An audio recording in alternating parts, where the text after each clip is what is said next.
Durin has just hit Genshin Impact and he is incredibly powerful. I thought I was gonna skip this little dragon, but now I'm not so sure. But my dilemma aside, I'm gonna explain to you how to best build him. Everything from his talents, best builds, and crazy synergies with old teammates. So sit back, relax, hit the like button, and let's get to you building the best Durin possible. First, to understand just how broken Durin is, we need to understand his elemental skill. Casting it will have Durin power up and restore some energy, but it is in his power up mode you have two vital options. See, a major benefit of Durin is his flexibility. He can be played as a supporting sub DPS and as a main DPS, and this all depends on how you execute his skill. After powering up, if you follow up his skill with another one of his skills, Durin will deal an aerial attack and enter into his sub DPS mode. This mode grants him a host of highly desired benefits such as off-field pyro attacks, and more on this later, but most importantly, a resistance threat to pyro and all other elements except for cryo and hydro. So see, Lali and Escoffier mains rejoice. This does not mean that your mains are being power crept, nor will they be found in a ditch, but this does mean that Durin has considerably low synergy and effectiveness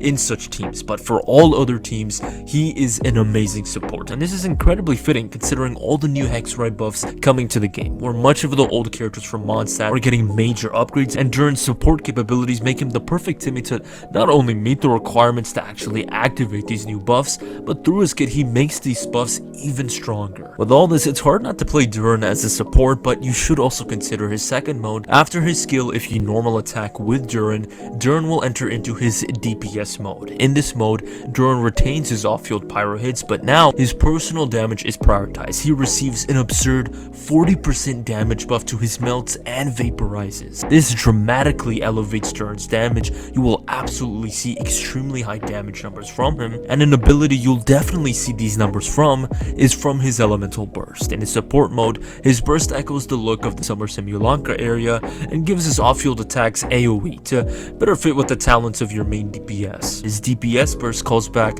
to his dragon nature, looks far cooler in my opinion as well, and deals single target damage instead of AoE. Already his burst inherently scales on attack, but it also enjoys a passive talent that directly strengthens it based on Durin's attack. Onto talents, as you level Durin, heavily prioritizes elemental burst. Behind it is a skill, which remarkably is still very useful. Aside from Durin always using it, it's really the backbone of his strength, given his skill heavily mitigates his energy issues, so it is absolutely valuable. For you DPS Durin connoisseurs, you should upgrade his basic attacks, as he'll be spamming his normal attacks and charge attacks when on field.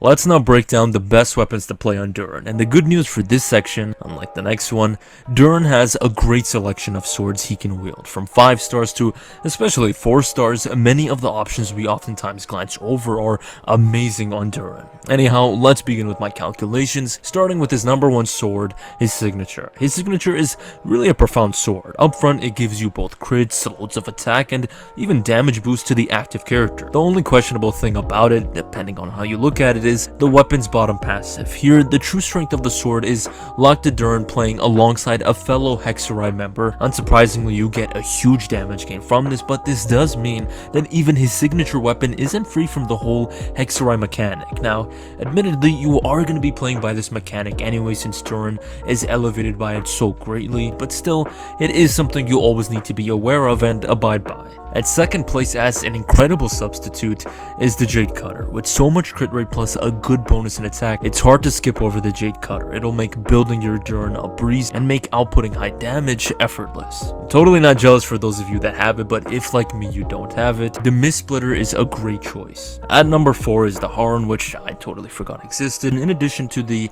Azurite and Cloran's Absolution. This now brings us to Durin's 4-star options, and as you'll see, there's some really good options for really every sort of player. At the very top came the Wolffang. I don't think I've ever spoken about the Wolffang, but for sure with how good it is, you'll always hear a ton about it when it comes to Durin. With high crit rate and a boost to ultimates, the Wolffang is pretty much a 4-star version of his signature. But if you don't have the Fang, you've most likely got the next sword stashed away in your inventory, collecting all kinds of dust, this being the Lion's Room. It gives him all kinds of attack, which Durin by all means wants, and its passive fits him really well. Though because of this, the Lion's Roar is best used in overload teams and other teams who are having tons of pyro application, and actually activating the passive does not ruin your rotation. In such cases, the Lion's Roar is a beast. Speaking of a beast, the Moonweaver's Dream should have been one. Look at it, just based on its stats, it looks immaculate on Durin, but due to the second half of its passive, Durin can't use the Weaver's full strength. Still, it is for sure viable on it. We then travel from Gacha towards the Blacksmith for the next best finale of the D.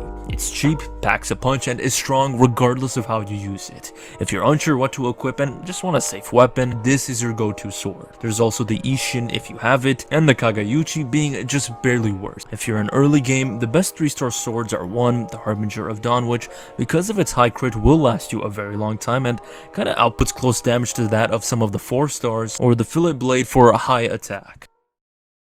Let's now shift over to an important but trouble part of Durin's build, his artifacts. But before we throw up our hands in wailing, I just ask that you take a quick second to like the video and possibly subscribe. This helps a great deal and means a lot. But back to the video. As amazing as Durin is, unfortunately, his artifact situation is pretty bad. See, Durin's playstyle and mechanics are so unique that there's really no artifact that perfectly adheres to his playstyle. Take for instance the set that many of you are likely thinking about, for Emblem. Durin, after all, is a burst heavy character, so he'd naturally want a burst oriented set, and you'd be correct in thinking so, but the glaring issue in Emblem is Durin's energy. Remember, in his kit section I explained that Durin's skill directly gives him energy particles, and it's so many particles for his 70 cost burst. Therefore, for better or for worse, Durin does not suffer from energy issues. Sure, this means that you don't require much if any energy rolls, but this does heavily mitigate the effectiveness of For Emblem, a set dedicated for energy hungry characters that transforms high energy to high burst damage. Thus, while you could use For Emblem, it is not perfect, and unbelievably so, sets you would never even think about equipping on Durin output extremely close damage to For Emblem, like the combination of 2 Noblesse and 2 Crimson Witch, with its attack alternative being ever so slightly weaker, to somewhat ease the cringe and to go all in supporting a full 4 Noblesse Oblige. This will result in slightly less DPS for Durin, but he will gain more of his highly desired attack as well as entire party, so the pros do outweigh the negatives. Speaking of attack, a sure method of gaining good amounts of it is through 4 Gilded Dreams in addition to some EM on the side, but unfortunately for my test, Gilded was very close to 4 Noblesse. Let's move away from all this and talk about a normal set that actually brings me joy to talk about. For Marechaussee Hunter, as always, the same rules apply. Marechaussee needs Farina, who, by the way, totally does work as a Hydra support for Durin. Yes, while the set doesn't directly do anything to improve Durin's burst, there's so much crit that it does outwardly benefit it. At dead last was 2 2-piece combinations of 18% attack. As tear-jerking as all of this may be, there's most likely hope to this, due to how different Durin's kit is and that really no set massively buffs him as all other characters are buffed. There will most likely be a new artifact set coming out very soon, and probably even in the next update, that's dedicated to Durin's playstyle. This situation is exactly as it is when it came to Anefa, where she too had a superb kit, but unfortunately no set to really bring out her true power. And right after her update, we got Silken Moon Serenade and the DPS lunar set, so do not worry, I'm sure Durin's artifacts options will be a lot better when the new set finally releases, and when it does, that will be Durin's best in class set. For those of you Durin enjoyers that have just started the game, you should use any 4-piece or 2-piece combination of Sojourner, Berserker, and Braveheart. As for main stats, regardless of whichever set you go with, the highest damaging main stats are attack percentage, pyro damage bonus, and crit. In common pyro fashion, I'm sure you're all wondering whether an EM sans would be better than an attack percentage sans. An attack sans in pretty much all cases is better than elemental mastery. EM only outperforms attack, and mind you, this isn't a huge damage gain if Durin has loads of attack through other sources like say Bennett. For substats, aim for both crits, attack percentage, elemental mastery, and lastly, energy recharge if Durin somehow struggles to get his burst. Next up, let's go over all of Durin's constellations, and this section is very fitting as Christmas is just around the corner, so if you whales or wannabe whales want to give a gift to your Durin and Genshin in terms of constellations, thankfully you actually have really good reason in doing so, as Durin's constellations are nothing to scoff at. Starting off with C1, it is really good, albeit with some confusing wording. To put it simply, if Durin activates his burst, Durin gains a specific set of buffs based on his chosen mode. Support mode extends his burst buffing stacks to his his entire party. They will only be in effect to your on-field character, but even so, this does make Durin an even better support. Should Durin himself be on field, he himself will gain these stacks for a much greater DPS. C2 is a much simpler constellation, but all the while a considerable boost in DPS. After casting his burst and a pyro-related reaction is triggered, the two elements involved in that reaction will receive a huge 50% elemental damage bonus. C2 is amazing as again, it makes Durin even more broken. Now he effectively has Force Cinder City built into his kit, doing wonders for the damage of his entire team regardless of how you play him. Right after is C4, and C4 is even simpler than his C2, but also plays on to his C1. It's a straight up 40% buff to his elemental burst, yet concerning the stacks of his C1, over time they will diminish since they will be consumed, but now there's a 30% chance they won't be. Finally, we get to the hard hitter, Durin's C6. Much like his C4, it at first improves Durin's ultimate, but this time around by ignoring 30% of the enemy's defense. Then there's even more defense shredding, depending on his playstyle. For support Durin, the initial 30% raises all the way to 60% for 6 seconds, whereas DPS Durin, he gets 70%.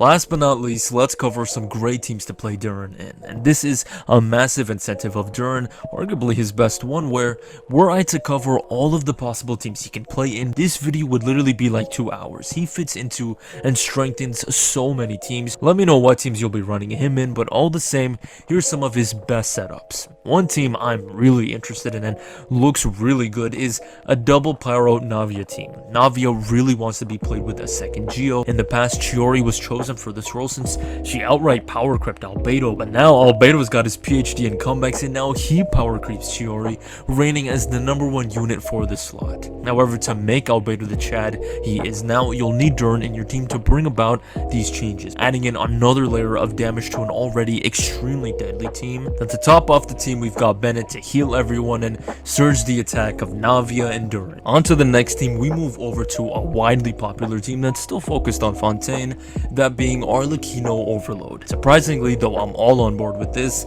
Within the hexerei buffs, Fischl got some really nice changes as well. She conveys an attack buff to her party when she triggers Overload. To make the most out of this upgrade, we're gonna throw in Chevreuse and Durin alongside her, and then last but not least, Arlecchino. She can hit for some really impressive numbers, as will the entire team. Considering all the buffs from Chevreuse, Durin, and now newly Fischl, I would not be surprised at all if this would be Arlecchino's best, or at the very least, highly ranked Overload team. Now, we've talked heavily about Durin as a support DPS or sub DPS Durin, but Durin is more than capable of taking on the role of main damage dealer. And as such, to see the full extent of his DPS, here's a variation of the team you should play him in. A Melt team. Melt is already extremely strong, but man, that 40% boost to Melt, that sounds so brain dead strong I cannot mention it. But really, in the Melt composition, the only thing that jumps out to me is that with all of Durin's off-field hits and on-field hits as well, it'll likely be easy for Durin to overtake the enemy's Cryo Aura and replace it with Pyro.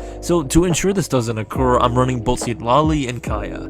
This might be overkill, but this duo is so good. You've got all the Cryo you need to Melt, all the while utilizing Citlali's great Pyro Shred. There's really nothing more you could want in this team. Well everyone, this is my guide. I hope you enjoyed it, and if you did, please consider liking and subscribing, and be sure to ask me any questions you have on Durin. Thanks for watching.